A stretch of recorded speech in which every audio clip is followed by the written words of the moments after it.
One of the central pillars of any successful application of leadership is good communication. And so today I'll be talking with speaking coach John Henny. We'll be hearing about some of his tactics, tricks, tips, and similar words for how to get the most from your speaking voice. We're also going to hear some of his thoughts on leadership from his career so far. So it's a bit of a different topic to the last few episodes, but I hope that you'll enjoy it all the same.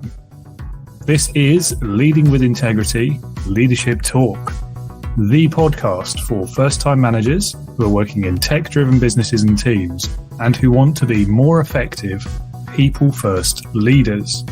Each week, you will learn the crucial strategies, mindsets, and practical tips that successful modern leaders follow to be engaging, ethical, and authentic managers who get the best from their teams. And we'll achieve all of this via weekly conversations with leaders, with leadership experts, entrepreneurs, and business owners, people who have already walked this path and have some amazing insights to share, with an added sprinkling of occasional solo episodes and some group chats where we'll have multiple guests. My name is David Hatch, and I will be your host. And leadership has always been a passion for me. After a career spent in a series of small businesses during 15 years in the aerospace industry, 5 or 6 of those at the end of that career were in a space startup in the UK. So trying to launch satellites into orbit, very cool stuff. And through all of that experience, I learned that the secret to successful management is in the ability to apply great leadership. And in turn, the secret to great leadership, it's all about your integrity, putting people before profits.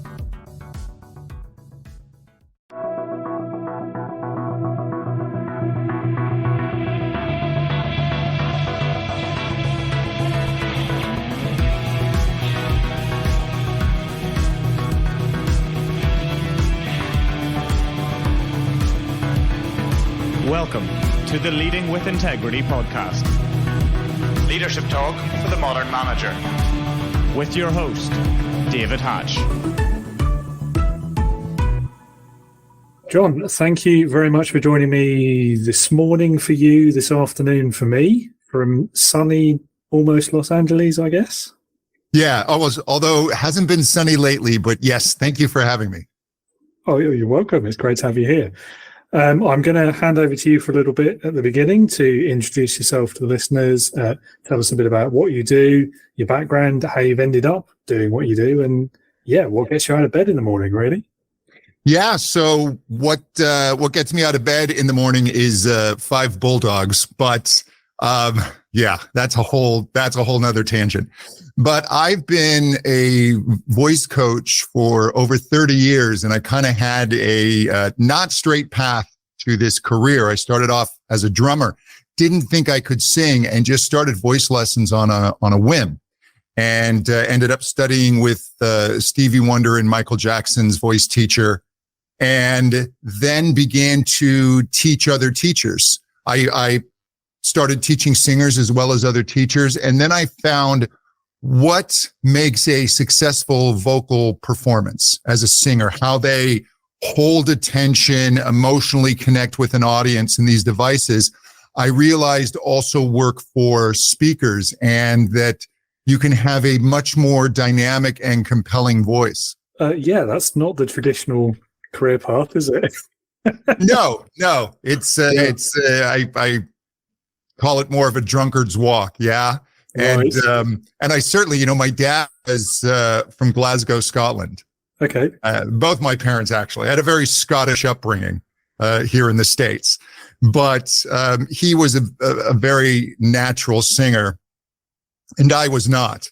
And as my first attempts would be, I would hear in the other room, "That's bloody terrible." So. Which was fine. That was my dad. I was used to it. So I thought, you know what, I'll play drums. And it was funny coming back to singing. It really is.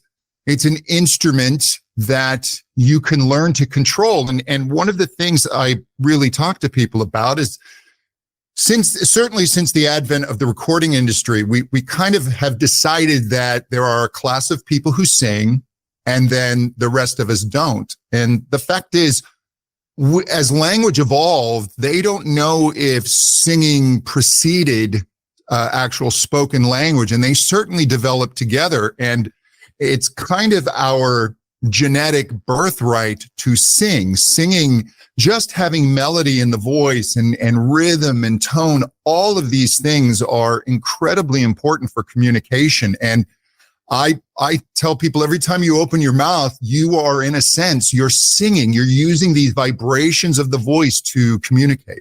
It's interesting, isn't it? The kind of the career changes as well. I mean, you're in good company, aren't you? There's some pretty big names who initially were drummers and then became singers as well. I mean, Roger Taylor, Phil Collins, Dave Grohl, I suppose. Showing my music taste a bit there, perhaps.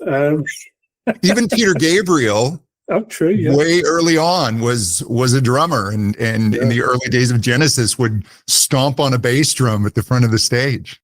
Returning to the kind of the speaking angle, then, what are some of the common challenges that speakers and leaders really face when they're trying to connect with that audience or the team they're leading, and how do you help them to overcome those challenges?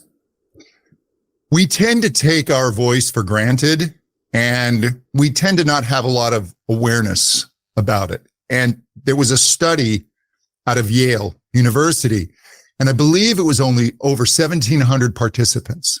And what they did is they wanted to measure how accurately the other person, the listener, could intuit or empathetically understand what the speaker was feeling. And what they did was they tried it a few different ways where they could see and hear the person. Then they could only see. So it was all body language. And then they removed the visual and you could only hear the other person. And it was there at the voice and the voice only where the accuracy went up. The voice is truly the emotional connector. And what influencers and leaders need to understand, and I think we already know this, but most decisions are emotional. And then we go back and we'll rationalize them. And when you are able to emotionally connect, you're going to have more influence over that person. And I prefer to see that used for good rather than ill, but I will only half joke that you rarely meet a cult leader or a con man without a great voice. That's a depressing truth, I suspect. It is. That does surprise me about the outcome of that study, though. I would have thought that, particularly if you're trying to read emotion, I would have thought the body language would be quite important. I'm quite surprised. Yeah, and body language is important, right? But it tends to fall more into things of like, a roll of the eyes, a lift of the eyebrow. And that certainly gives across meaning. But the true emotion, we can really, what the person is feeling, that really is within the vibrations of the voice. And the way the voice works is just so remarkable. We don't fully understand it. You will find the greatest minds in voice science not in agreement. And there are areas of this instrument we still don't understand, and just that we take air molecules and we set them into vibration, and the way they vibrate and the way they hit our ears and the way we process this is so complex yet so primal that it really is incredibly important. And I think when you ask about what people miss, it's just kind of taking for granted. They're just, I need to explain something, or I need to rally the troops, if you were, but you don't really stop and think about, okay, how am I going to use my voice? And the other important component is, what are the emotional intentions I'm going to use? What are my true objectives? And when you put that into an emotional context, you can become highly effective. Slight tangent on the subject of taking for granted not just the voice, but the ability to easily and readily communicate. Do you think post-COVID and in the move to virtual interaction, do you think the voice has become more important? That's a fantastic question, because I believe that the voice has become more important because we don't have the energy of the person in the room. And so even talking about body language, certain nuances can be lost with a camera. And then psychologically, when we are with someone in a room, we will have a different energy and an inclusive energy. But when just staring at this camera, our energy will tend to be more diffuse. It'll drop. And what I encourage people to do is to really bring that camera into your energy and really speak to this camera as if it's someone who is there. And the voice almost needs to be turned up just a tiny notch when you don't have the person in the room. And going back to singers, they understand this. They were in their experience.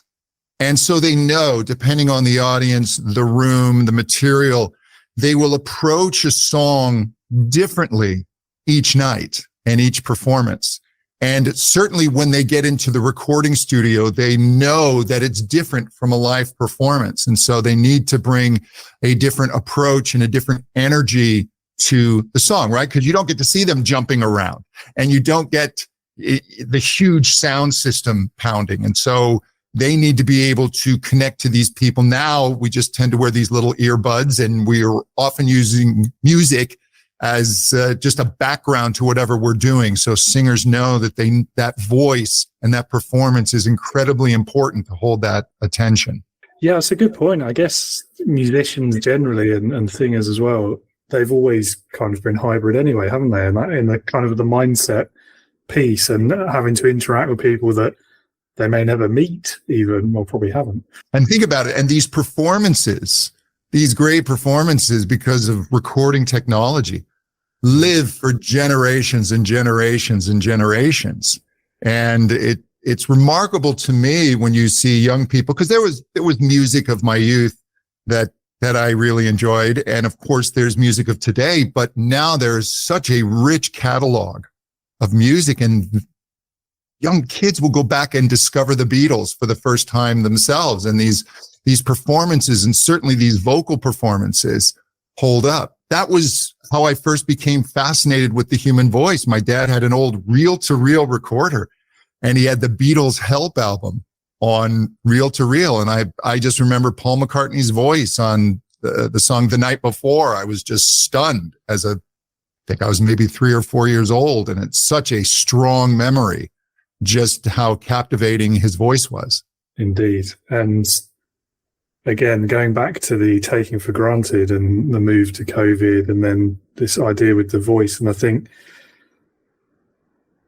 I guess for me, from a leadership perspective, I very early on in COVID, I recognized the need there to be more intentional in the way that we communicate with people, because you couldn't anymore rely on the water cooler chat, the informal stuff you ever hear in the office anymore, all of that kind of thing. But actually, from talking to you, it's more than just when and how frequently you communicate. It's about how you communicate, but how you use your voice as well. So there's a whole added layer there. So that's really, really interesting. Thank you. Yeah. It's, again, if you look back to singers and all the devices they use, in popular music, we have repetition. We have repeated verses, repeated choruses. And if you listen deeply, you will hear great singers bring in different nuances and different approaches each time they come to the repeat, because they know they have to constantly reawaken attention.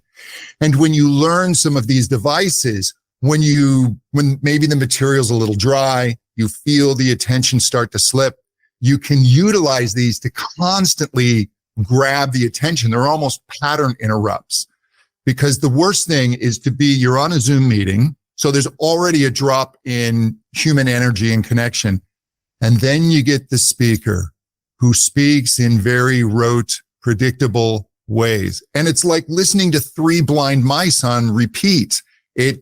Your attention is going to be gone and you're going to be drifting. And then they'll say, so what do you think of that? And it's like, oh my gosh, I haven't heard anything of the last 3 minutes. Yeah, particularly, as you say, with the dry subject matter. I think we've all been there.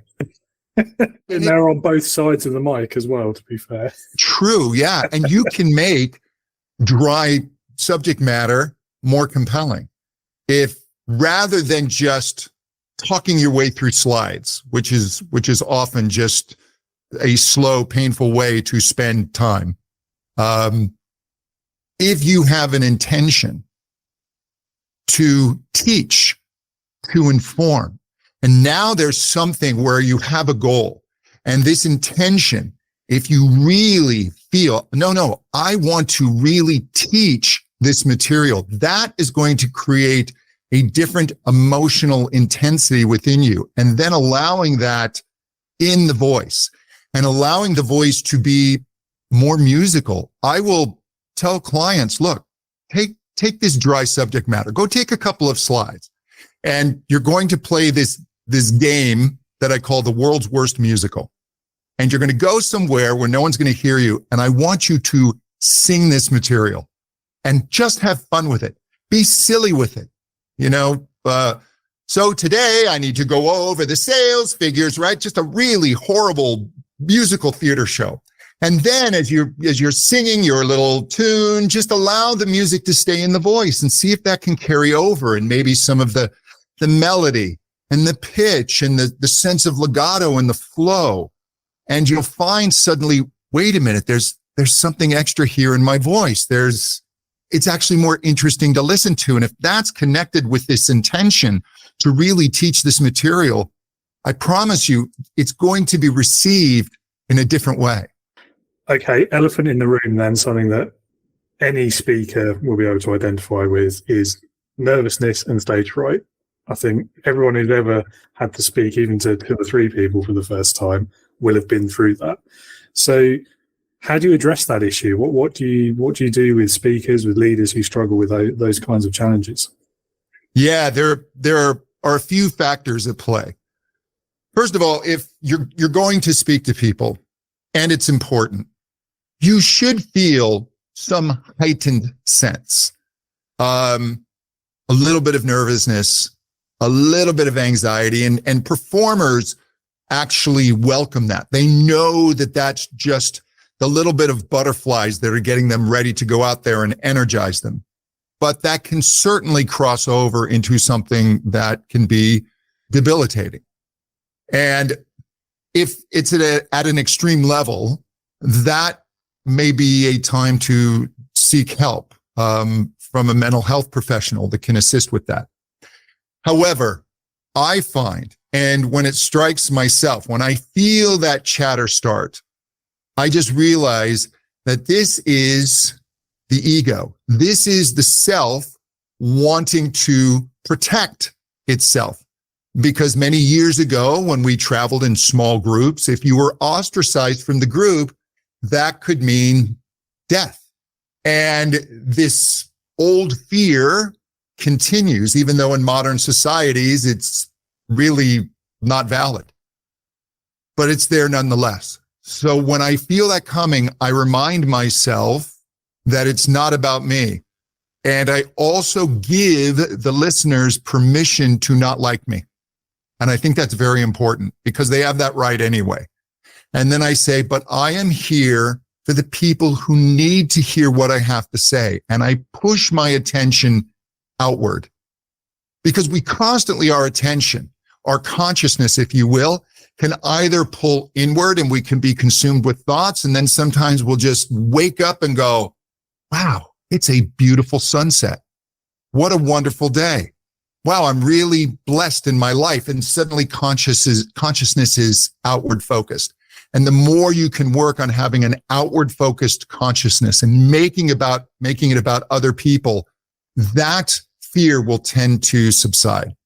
Good to understand the reasons behind it, I guess, isn't it? And as with any challenge, once you understand the cause, it's easier to, if you can't actually stop it, you can at least work with it in the way that you described there. So yeah, really good. Like that. Again, there's a saying, it's paraphrased from Robert Frost, I believe, but the only way around is through. And so you also need to put yourself in situations where you speak in front of other people. And it gets easier. It's something that you need to practice. And it's something that you need to do it. Yes, indeed. Doesn't apply to mountains, though, I find. It's probably easy to go around those, but Yes, that is true.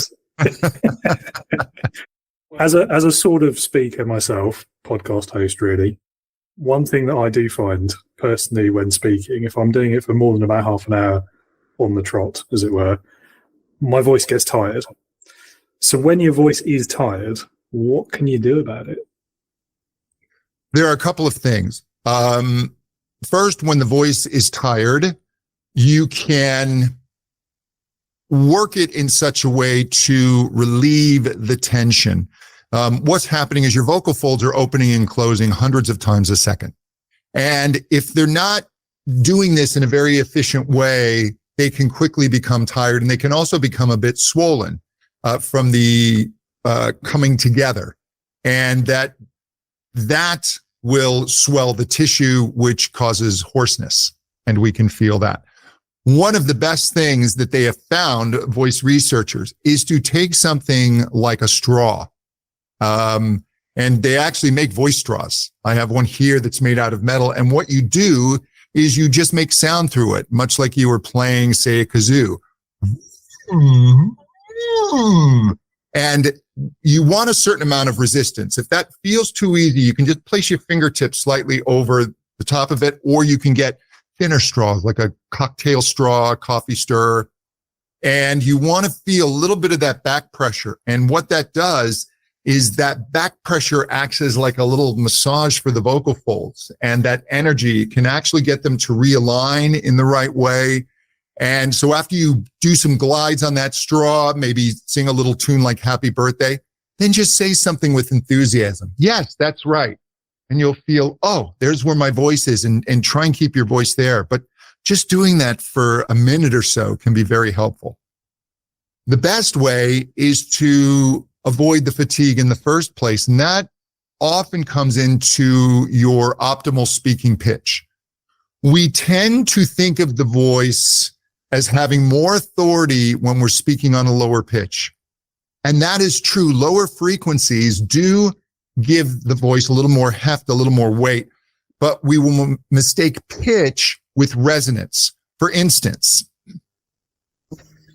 if I'm going to speak on this pitch here, I can actually make my vocal tract very thin, very scrunched up, so it sounds rather thin and bright, or I can begin to make my vocal tract a little deeper. And so even though the pitch stayed the same, the perception was my voice was deeper. And so rather than taking the pitch that I'm on and dropping it down, now this low pitch has less acoustic energy. And to compensate for that, you're going to end up squeezing a bit more at the vocal folds. You're going to use muscle rather than acoustics to give the voice energy. And this is where most people tire out the voice. I love hearing about the science behind like everyday things that we take for granted. And I mean, the voice, like you say, it's everyone takes it for granted, but it's one of those things it's just there, isn't it? It's like breathing almost. But the science behind it, it's really interesting to hear you explain that. The science is incredibly complex, and it's a passion of mine. And it gets deep. It gets deep. But even vowels themselves, why do we hear vowels? Why do we hear ooh rather than oh? And people will think, well, I shape my mouth differently. But the fact is, it's actually vowels exist here in the mind. It's how we perceive pitch. And when you hear a siren go, wee woo, wee woo, there's nothing to make an E or an ooh in that siren. There are no lips or tongue. It is the frequency of the sound. We hear higher frequencies tend to have an E perception, and lower frequencies tend to have an ooh perception. And I know that's a complete tangent, but the acoustics of the voice are just fascinating. Yeah, it does make you wonder where that line is between actual, like, observable physical fact and the mind's interpretation, doesn't it? It is. Our mind's a filter, right? I mean, they think even our perception of reality is not true reality, that we need to make this construct out of whatever this is so we can function within it. And that's the other thing. As the mind is filtering, if you're using your voice in a way to constantly break through that filter, and so that the filter focuses on you, and again, that can come into pattern interrupt. When you start speaking in rote patterns, you're going to get filtered out. But when something's new and novel, the brain pays attention to it. That's part of it as well. I don't want to get too metaphysical, but the one thing that always sticks in my brain is color, right? Absolutely. So we recognize color because we're taught what that color is as children. But does that mean that everyone sees it the same way? Or is it just that's how it looks to us and we've been told it's that color, so that's what we think it is? Correct. And it's the way we're perceiving the speed of vibration. Yeah. And the same is with the voice. We're hearing the voice. It's the speed of these vibrating molecules that are creating these different experiences and colors.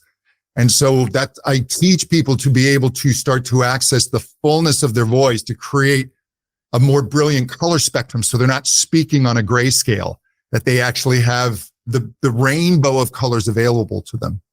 Pulling on that thread for too long, I might lose my mind. So let's move on. So what other advice would you give to an aspiring speaker or maybe a new leader who's struggling to engage with their team if they want to improve their ability to connect with their audience or people they work with or whoever it is that they're trying to communicate with? It's emotional connection. It's human connection.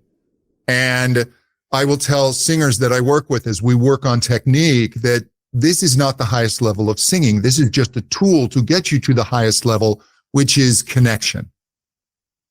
So if you're able to, when you have something, now this is not just talking, as you say, at the water cooler, but if you have something important and people are coming together and you truly need to be heard, it will really pay dividends to think about what your goals are, what your intentions are in having this talk, to get very clear about these intentions and to allow these intentions to really kind of sit and take root. This is what great actors do in a scene. They find intention.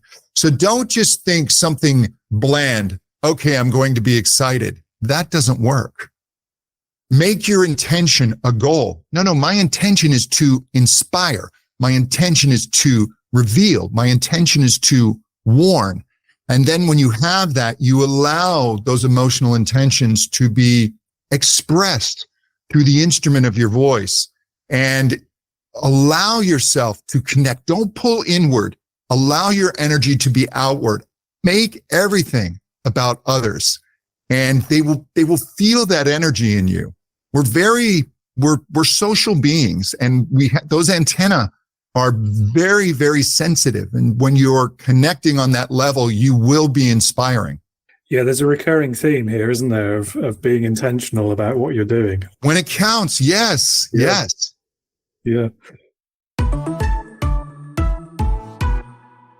What is the biggest leadership lesson that you've learned from your career so far? At the risk of repeating myself, I have found that great leaders make it about others. And that when you said, what gets you out of bed in the morning? I really do, even though this might sound a little hokey, but it really is to help other people. And as soon as it becomes about me and I start worrying about me, then you fall into all those mental traps of comparing and all of those things. But when I make it about others, when I make it helping about others, that's where I feel that you can truly lead. And that's where people will want to follow, which is key. Yes, absolutely. No, I completely agree with you there. I think putting the people first is, it's important for so many reasons. All the ones you've listed, but also for if you're going to succeed as a leader, you've got to hold the trust and respect of the people you're trying to lead. And you're not really going to get that if you're visibly putting yourself first. Certainly in my experience anyway. And we felt that where we've been tricked by a charismatic leader. Look, we've had leaders or those above us who from the jump are unpleasant people.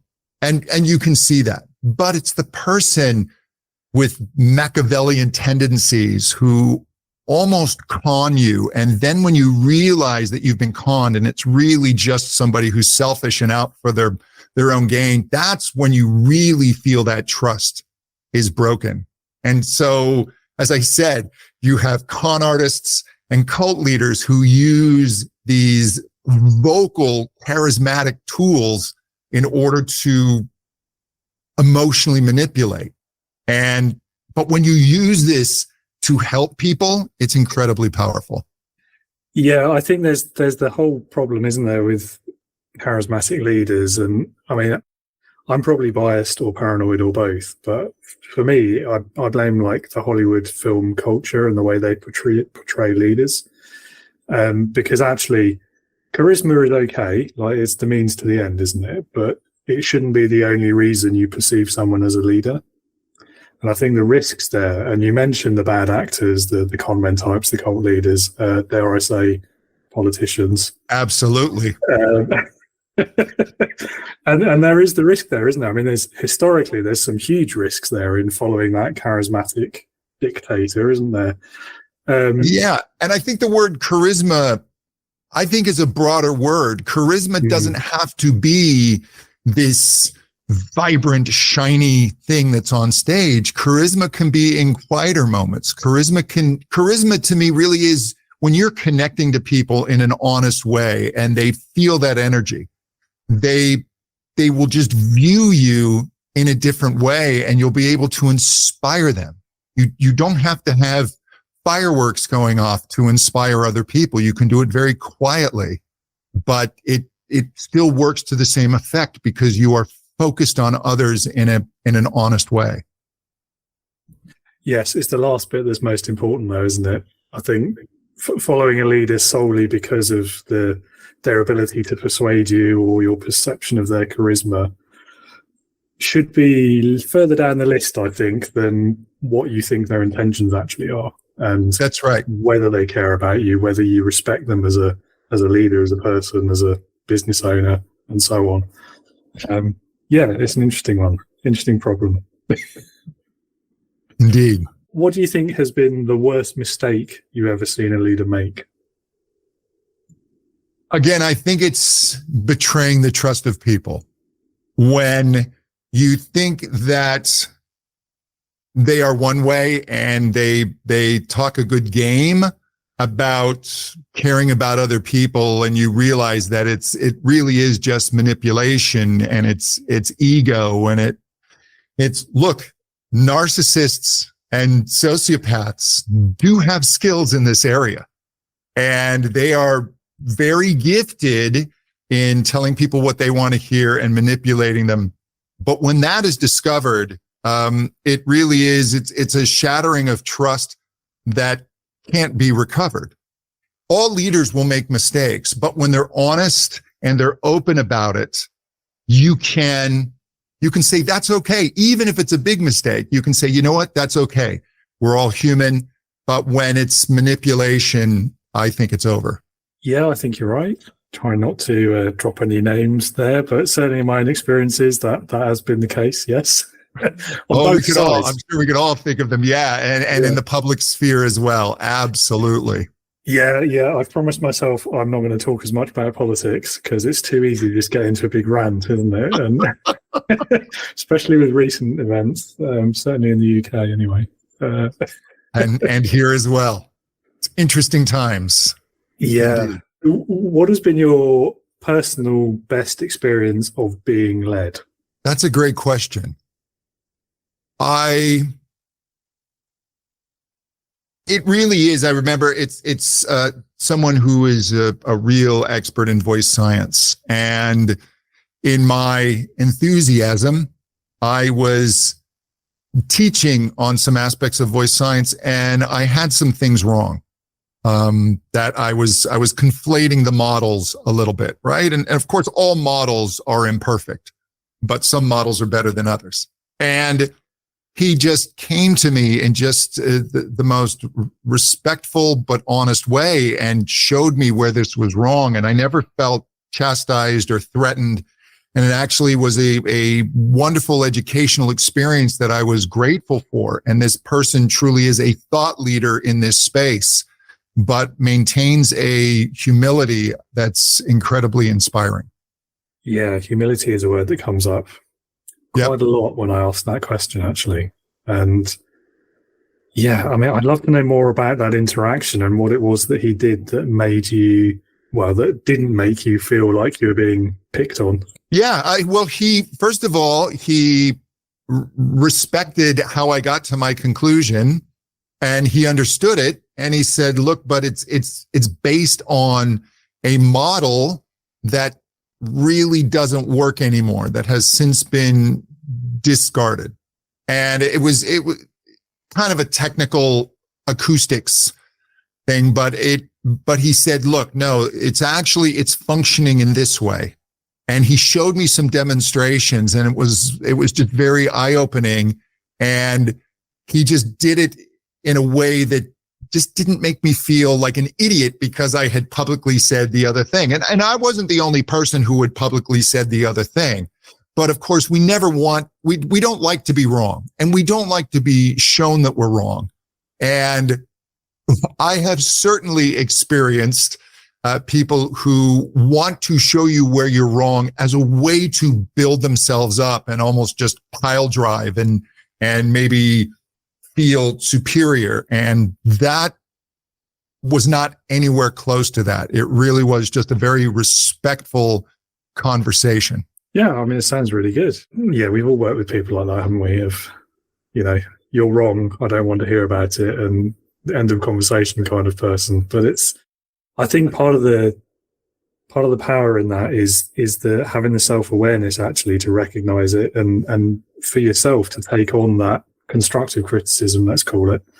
Because again, a lot of people, a lot of managers, as you say, we don't like being wrong. So we react by digging our heels in and saying, no, I'm not wrong. I'm going to argue with it. So yeah. Sure. And I'm sure you having a podcast, right? You're public facing. We will get criticisms sometimes, and they may be even on the troll-like level. But I will even look at troll type of comments that I get and go, okay, but let's drop the nastiness, right? And the attempt to wound. And is there something I can learn from here? Is there a truth here? Is there something I can be doing better?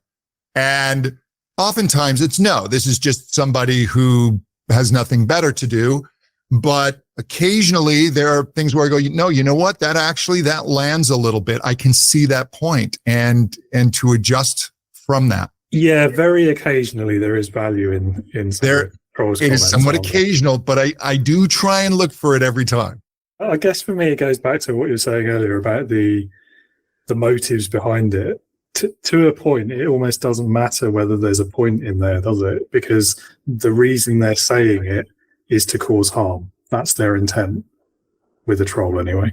Correct.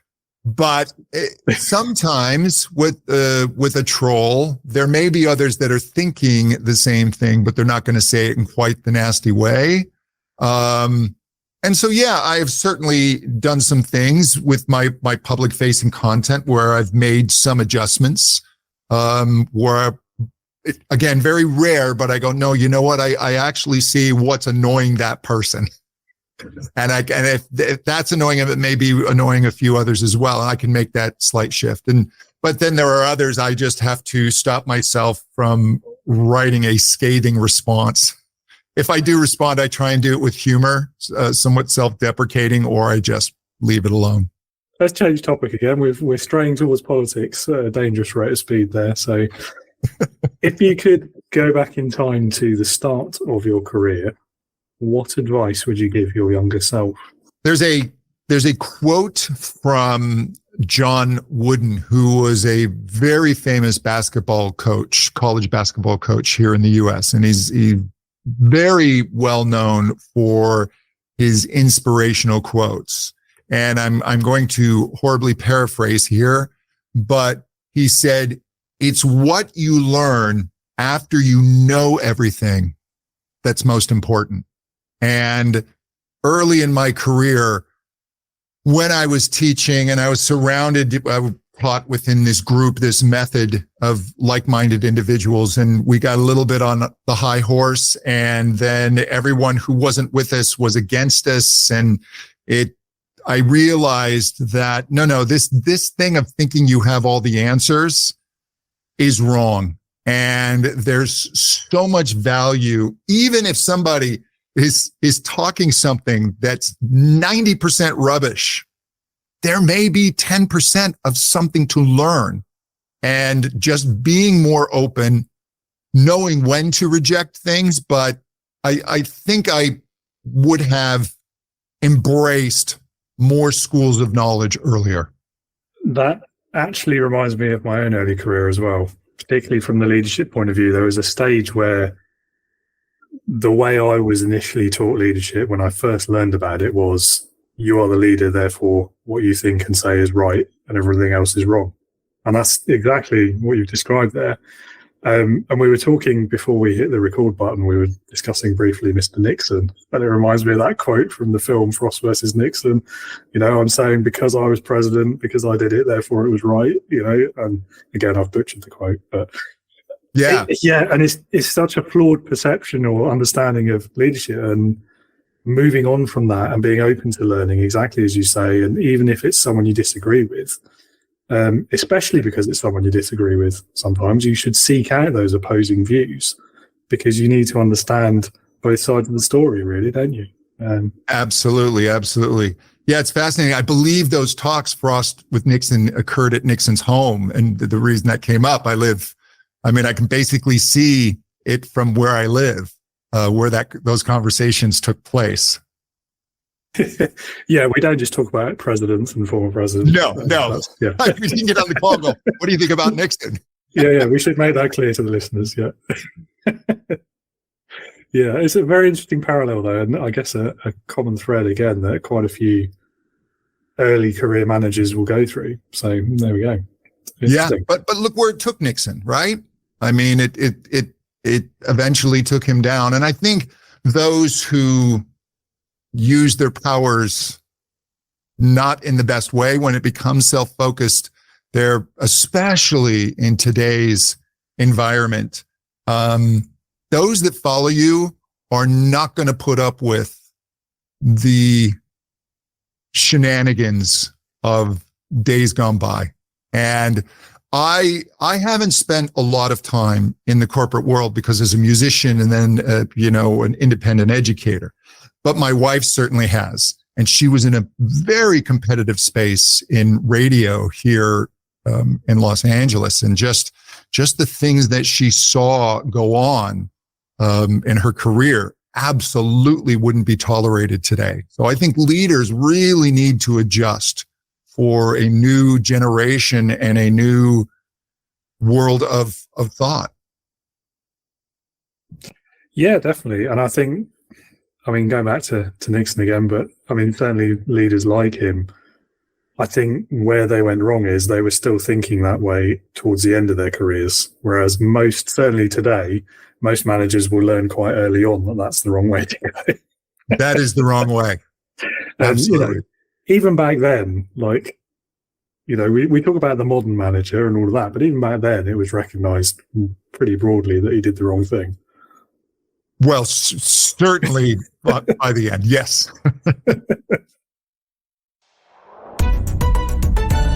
Leadership Heroes. So last question for you, and this is always one of my favorite questions. I call it Leadership Heroes. And the question I'm going to ask you is this. If you had to pick one person, and they can be anyone you like, alive or dead, past, present, real, fictitious, depends how crazy you're feeling, who in your opinion would perfectly embody leadership, who would that person be and why? Well, for me, the person that I would choose has to have that communication element and that voice element.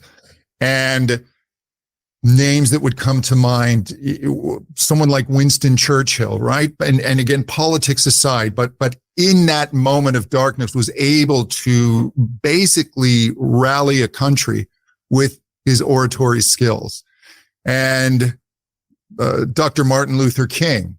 I mean, when you hear the "I Have a Dream" speech in your mind, you hear the way he said it. You hear the music in his voice. And might have to be Dr. King, just his skills of engaging and connecting and using emotion, and also the correctness and the righteousness of his stance. I think